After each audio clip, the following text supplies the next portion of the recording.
9 rules to make an upsell that converts. Hey, do you know what an upsell is? Have you made one? If you don't know what one is, you definitely got to watch this video. At the end of the video, you're going to know how to make high converting upsells, and we're starting right now.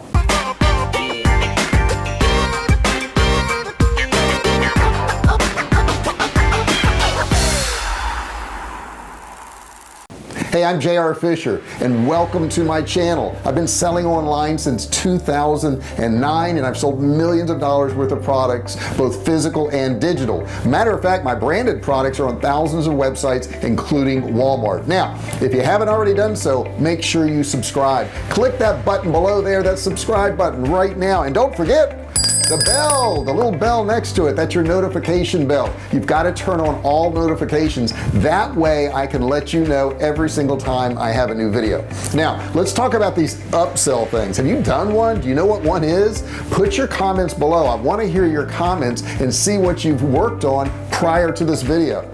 Also, I want to give you a little gift. Yes, a gift for you is an e-commerce course worth $97, but I'm going to give it to you absolutely free. The link is in the description below and you can grab it at the end of this video. How would you like to increase your sales automatically? Upselling is an awesome way to do that. Now in 2012, Amazon came up with an upsell policy, and that policy said, let's show them other products that are related to the product they just bought. That increased Amazon sales 29% just by adding that to the bottom of the product they were buying. Now, we always hear the term upselling and cross-selling, and they're kind of used interchangeably, but they're really not the same thing. Upselling is different from cross-selling. Upselling is actually offering your buyer a more expensive item. Cross-selling is offering your customer another item that is related to that particular product, and it could be higher or lower priced, but it's just a related item. So technically you could be offering them the same item, but maybe just more of it. We sell cases of meat, so if somebody's buying a case of meat, we may say you could buy 5 cases and get this particular discount, or for $20 more you can upgrade to this package. Those are all examples of actually upselling a customer, not cross-selling them.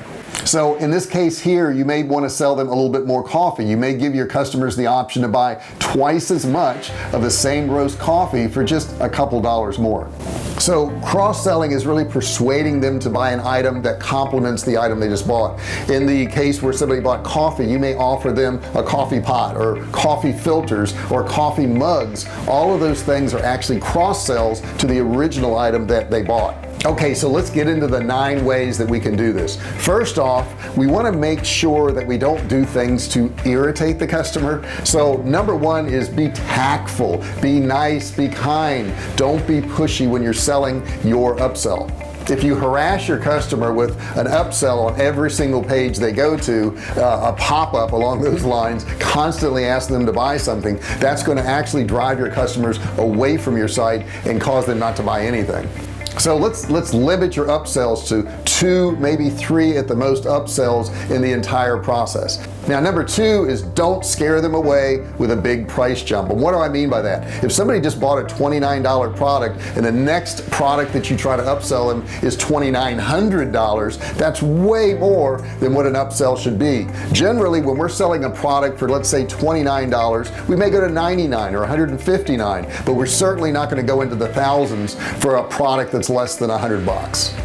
Number 3 is upsell into a subscription. This is better known as continuity, and this is a great way to do something. A lot of times somebody will buy a product from us. Let's say they buy my book or something along those lines. It's a lower price item. It's like $5, $6. Then what we do is we offer them continuity on a product that's similar to that. So if they bought my book that is how to find profitable products to sell online, we will go to a page that's continuity on how to set up a Shopify store, and that's like $27 a month. But the cool thing about that's reoccurring, so we can constantly make that money every single month and maybe make hundreds of dollars on that particular customer. It benefits them, it benefits us, and we have that constant revenue.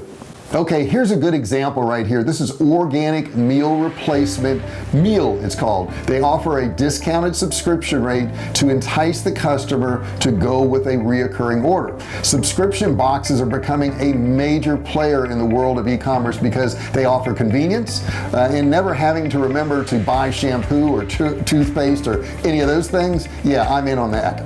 The next thing is make it easy. And what I mean by that is they shouldn't have to enter in all their information all over again to buy your upsell. Now we use a product called Kartra. Kartra does your upsells for you, your downsells for you, your subscriptions. I highly recommend it, and I'm going to put a link in the description where you can actually try out Kartra and get it for $1. Before you even try out Kartra, if you click the link, it's going to take you to a page that has a video, and that video will show you everything it does before you even get involved. But I think you're going to like it. We use Kartra for all of our sales pages at this point.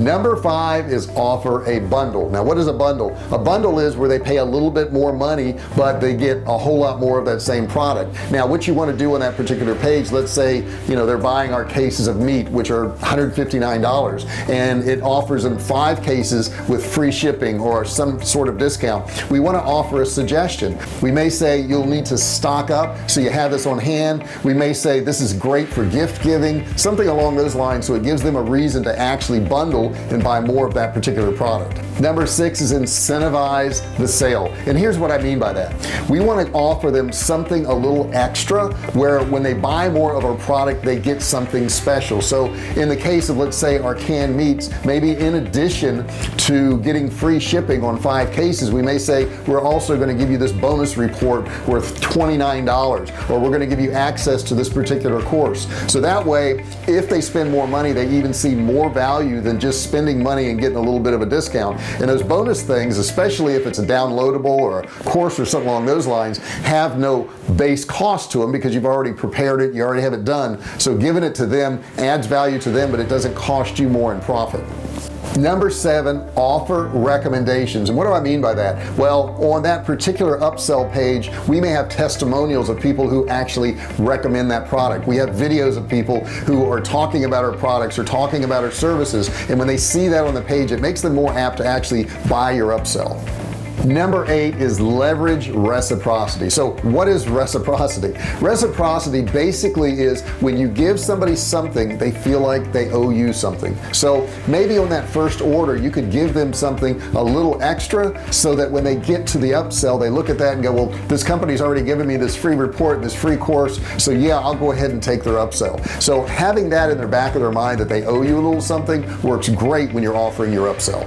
Number 9 is upsell your most popular, your best products, not the old ones that you're trying to get rid of. That's craziness. What you want to do is you want to offer something that they're really going to jump at, that they're really going to go for. If you have products that aren't selling, an upsell is not the place for that product. The place for that product is to sell that product at a highly discounted price to get rid of it and don't keep selling it. Make sure that all of your upsells are your highly prized products that everybody wants.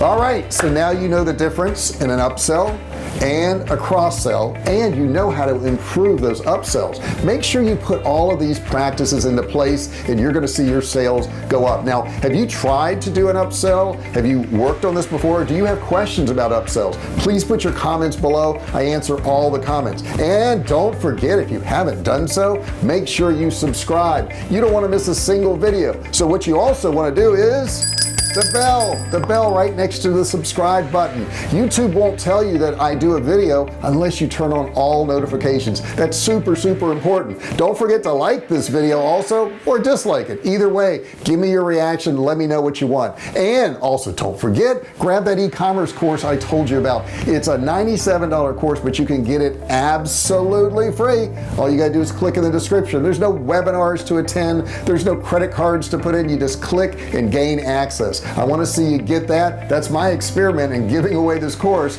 so let's make it work. I really appreciate you watching this video, and I'll see you in the next one. Hey, thanks for watching my video. Don't forget to subscribe to my channel and click that little bell right there so you can be notified every time I do a new video. Also, click on one of those videos there. Keep watching on my channel.